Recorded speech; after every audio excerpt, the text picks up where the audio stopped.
Hello everyone, just want to give a quick thank you to everyone who's asked to have a sign up. We continue to get more requests, so if you need a sign, please don't hesitate to ask.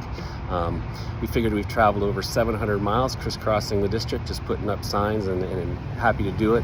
Really builds the enthusiasm for our campaign going forward. But one thing we have noticed in those 700 miles is when we need to fill up again. I mean, the gas prices, and I know we've all heard about it, just out of control.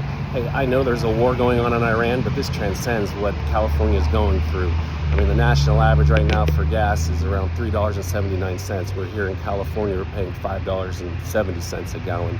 It doesn't add up to a crisis in the Middle East. What it adds up to is regulation that's out of control. And we've known this for a long time. You know, back nearly 30 years ago, we were producing 60% of our oil needs right here in California.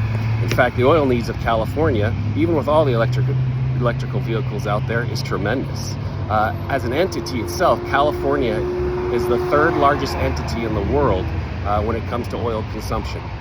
There's no reason why we should be importing 65% of our oil from countries like Brazil and Iraq. We can do it right here, and that means jobs. Of course, we've all seen the closures of 2 refineries, the most important one to the north being the one in Benicia, there in Vallejo, essentially cutting off 18% of our production. Right now, in front of the California Air Resources Board, there are new regulatory standards in the Cap and Invest program. A lot of us remember it as the Cap and Trade program. It's been renamed, so don't let it confuse you. It's still a slush fund in the boondoggle.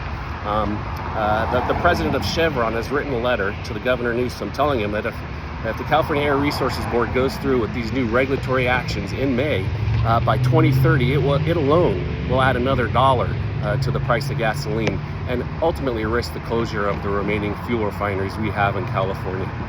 If you've come out to our meet and greets and heard me talk at different forums, we've talked a lot about accountability.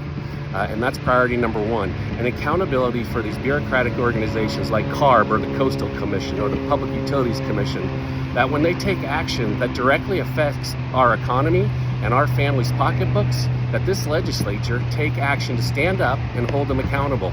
Put them on the record. Let's put the legislature on the record and get them to fight for us. I'm excited to be in this campaign, and these are the issues we're talking about that we need to resolve. Thanks, everyone.